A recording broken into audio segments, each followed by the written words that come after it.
Okay. To be on the point. Good morning, everyone. Morning.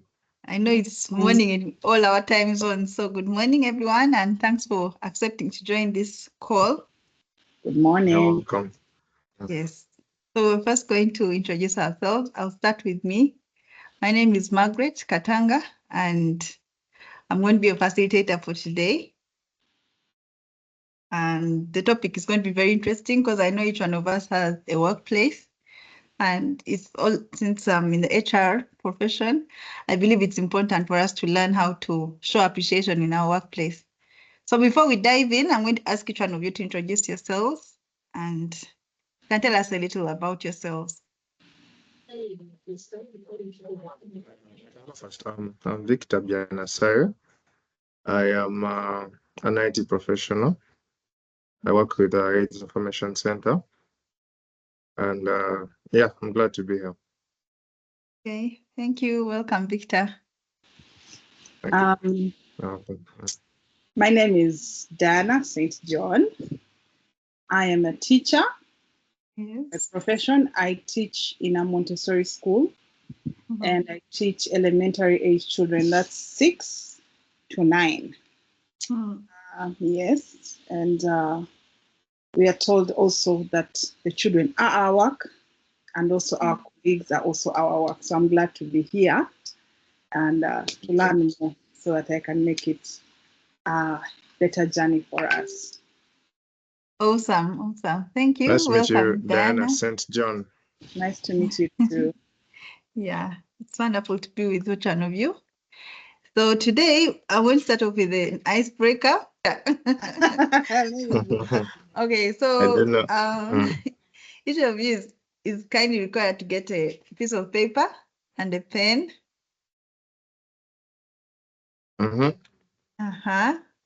So with your paper, wonderful. So with your paper, and you won't put your paper on your forehead. Each one of us going to put our paper on our forehead and draw for your favorite animal. Wow.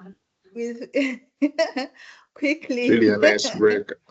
Are we allowed to cheat? No. Let me use the camera.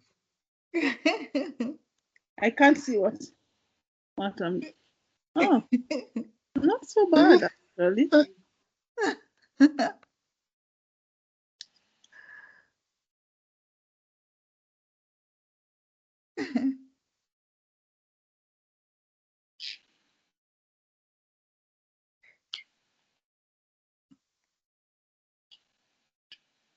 Am I drawing? Am I allowed to explain? Time up. I think we are the ones to explain. We are the ones to explain and guess what you draw. My pen has stopped working. Let me check. Oh wow. Oh wow. It's back. It's back. Okay. Why do you use expensive executive pen? Can I go first? I think I can figure out what you have, Margaret. Wait, let me just enhance my drawing a little bit. You're cheating. Is that a mouse? My pen is not working. How? That's a pussycat. How can a mouse? How did you draw? Is that a pussycat or a mouse? I think it's a pussycat. Yeah, it's a pussycat. Pussycat.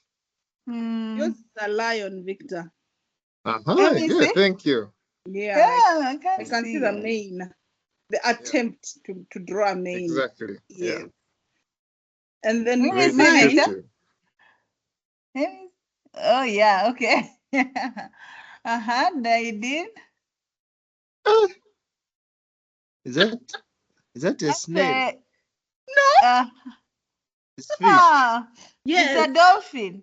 Yes. Dolphin. Wow. I tried to draw water. Okay. Interesting. Okay, that was nice. That was nice. So I can see you all have some little art in you. So by definition, appreciation in the workplace means the act of recognizing, acknowledging, and expressing gratitude for an employee's efforts and achievements and the contributions. It makes them feel valued and respected within the company. It can either be verbal praise or tangible rewards, depending on the situation and the company culture. So you've heard about how we can do a rewards package every year. The best employee of the year is rewarded and all that. So all that falls under appreciation in the workplace. So yeah, different companies do it differently. But also this is more so. This speaks more into this informal kind of appreciation in the workplace. That's what the book speaks more about. Yeah, so more on an introduction. So appreciation in the workplace is directly related to employee engagement. Hello? Victor, I think you're, I feel like I hear a background noise. I don't know if it's from you or from maybe Victor. Maybe your TV is on. Mute. How about now? Yeah, it's better. Okay. Okay, thanks. Then So we mute? No, don't. You don't have to mute. Okay, you can mute if you feel okay. Yeah, unless you're going to ask a question, you can mute. Okay. Okay. Fine. Just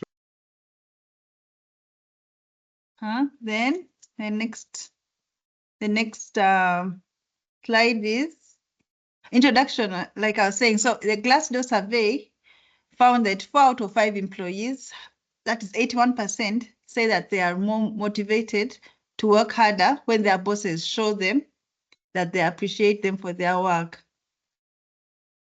So that's a good percentage. And their results for appreciation. So personal, relevant, and authentic appreciation leads to employee engagement, and it reduces overall turnover. So less people leave the company looking for better jobs and better work environments. Then also it reduces absenteeism, where workers say, oh my goodness, I've called in sick, or I lost someone, and then they kill their grandmothers twice because they just don't want to come to work. You've had those kinds of scenarios as HR, and also like as generally in the workplace, you realize that people are less absent when they're happy to come to work and they enjoy their workplace. Then of course, employee appreciation increases productivity in the workplace. And then, of course, the numbers go up, profits go up, and you'll see positive results all around. You'll be able to achieve your overall goal when you appreciate your workforce. Then, maybe just to give you a little more detail on what employee engagement is. Employee engagement is the level of enthusiasm and dedication employees feel toward their work and their workplace. It's also a measure of how committed employees are in helping the organization achieve the overall goals. So if they're enthusiastic and if they're happy to come to work and if they feel valued, they'll give more of themselves and the overall organizational goals are achieved. Okay. I think Victor's hand is raised. Oh, okay. Yeah, so the first love language is words of affirmation. So words of affirmation is used to praise someone for an achievement or an accomplishment they've done. It can be done both verbally or on email. It can be either one-on-one or in a team meeting, or in an overall, when you're having a general staff meeting, you can shout out to maybe a department or an individual for their great work. When his boss tells one of his customers that, you know what, Jim is one of the reasons why we are very successful in the workplace. He takes care of his clients and he makes sure that the job is done right. That really makes Jim feel excited and feel appreciated. And then he walks home knowing that the next day work is going to, it's worth going to. So he feels appreciated, doesn't have blue Mondays. And how to show Jim that he's appreciated, or how to show the words of appreciation, words of affirmation, sorry, is one, you can affirm someone using positive words like, good job, I am proud of you. Then you can also write written messages on mail, or maybe you can give a card. Then you should be very sincere when you're giving words of affirmation. You should truly mean what you say, because people can actually read through whether you mean it or not.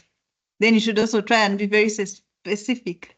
Try and be specific, and your tone on phone, like, okay, when you're speaking to maybe the receptionist and giving her a word of affirmation for how the way she spoke to the client, like you can tell her that your tone on phone when you're speaking to the customer was very professional, so that she can repeat that same behavior. So what you're doing is affirming the positive behavior that you've seen, so that you get more of it from the employee or from your work colleague. So I don't know if you have any questions on affirmation, or we can move to the next. All is well. All is well on words of affirmation. Okay, thank you. I just want Yes, to clarify. yes. I needed more clarity. So saying that we should be specific to actions that are done, or we should be specific to, you could just say, oh, you look good today, or I don't know. Does it matter? Yeah, it does. Because I can be authentic and say you're smart today, you look nice, you smell good. But your husband, does that still qualify, or is it, unnecessary? Yeah, but of course now as a supervisor, when you zero in into the work they've done and their output, it shows that you're actually paying attention to their work, and they will repeat more of that. So yeah, of course, saying someone they're smart is actually very nice. It's important, but you want to be more specific in line with what they are doing at work. Yeah, thank you. So quality time is our next appreciation language in the workplace. So quality time makes one feel that what they are doing is significant, and their supervisor values their contribution. So let's talk about the forms of quality time.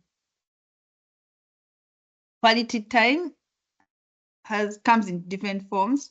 So one is, okay, first of all, the rule of quality time. When you're having quality time with someone, give them your undivided attention, practice active listening, and do not multitask. So if you're on phone, or if you're working on something and you're quite busy, and one of your colleagues walks in and asks you if you have a second to discuss something important, you can let them know that, you know what, please give me 10 minutes and I'll finish up with this and get back to you. They would feel more important, or they'll feel like you've not brushed them off, other than showing them, oh, okay, sit down, and then you're actually still typing off something and you're really multitasking. It shows that you're not paying attention. And okay, so the forms of quality time is quality conversations. So dialogue in which two individuals are sharing their thoughts, feelings, and desires in a friendly and uninterrupted context. Then shared experiences.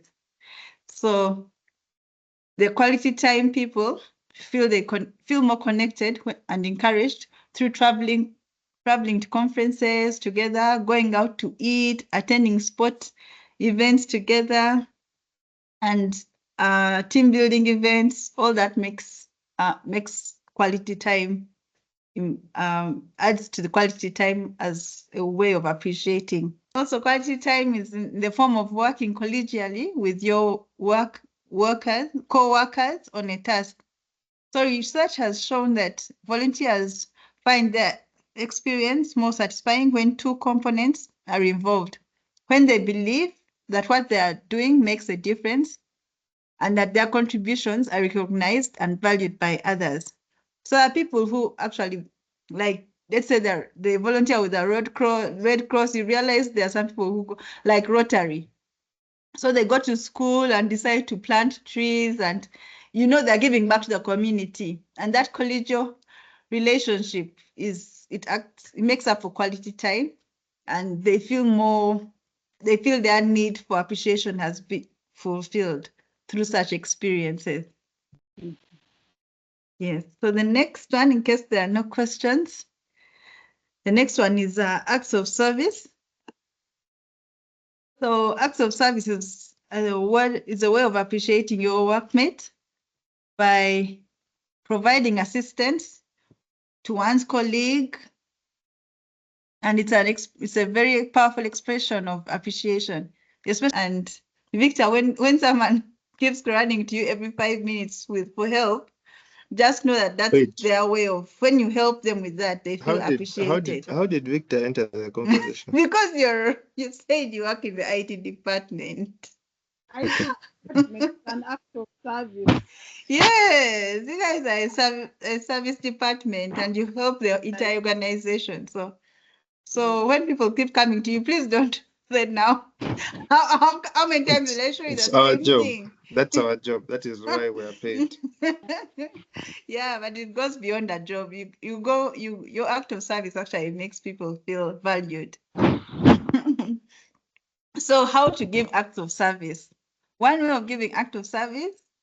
Okay, these are like the steps of how to give acts of service. First of all, you have to make sure your own responsibilities are covered before volunteering to help others. Then you have to ask the person before you help them. So if someone is trying to do some work and you're thinking, oh my gosh, they're going through like a hard time, maybe I should help them, and you just jump in, your help might not be appreciated. So you want to first ask if you can help them. Then don't assume that you know what help they want or need. So ask them exactly how you want them, how they want to be helped, or how you can help them. Then also, if you're going to help, do it their way. So if I ask you to write an essay and I've told you to use Times New Roman font, and then you decide to go and use your own kind of favorite font, then you're not really helping. So do it their way, and then serve voluntarily. Acts of service should not be coerced, or they cease to be a service. So you don't want, if your boss tells you have to help Maggie to finish her work, then it's not an act of service. It's more of a coercion, and the person might not really view it as a language of appreciation. Then also you have to check your attitude. Be a cheerful giver. That's what the Bible says. So as you're helping, please do it cheerfully and give it your all. Then complete what you start. If you're going to start, please finish what you've started. Yeah, that's what it is for acts of service. Then let's move on quickly to tangible gifts. So giving gifts is also before we go to that, sorry to interrupt. Yes, Diana. I liked the act of service where it said that we should not assume. As a teacher, I tend to assume that I know that you're getting this math number wrong because you did not write this properly. So let me fix it for you up here so that your answer can be. But this is just a reminder for me that you're not helping the student in that way. I'm saying that student because in my workplace, I'm a teacher, as I said earlier. So yeah. Like when I go to check children's work, I think it'd be nice to ask them, would you like some help? Instead of saying, what is this that you're doing? Don't do this. This is very wrong. And say, also, how's it going? Would you like some help? Where can I help? So I like that. Yes, I think I phrase is triggering some thoughts and giving me some ideas. Yeah. I just want to talk out. Yeah. Okay. Okay, that's wonderful. Maybe if you'd also allow me to chip in. Yeah, sure. Yeah, just to add to Diana's contribution. I usually also, when I'm giving people assistance, especially let me say on a busy day, I tend to assume that these people have almost a similar capacity to what I'm actually giving them. So I tend to give people very short very short assistance in terms of I'm assuming that you already know, which is actually very wrong on my side. Yeah. So I think in a way it also steps in on the part of do it their way, like understand the Yeah. people, then Yes. give them the Yes. right assistance.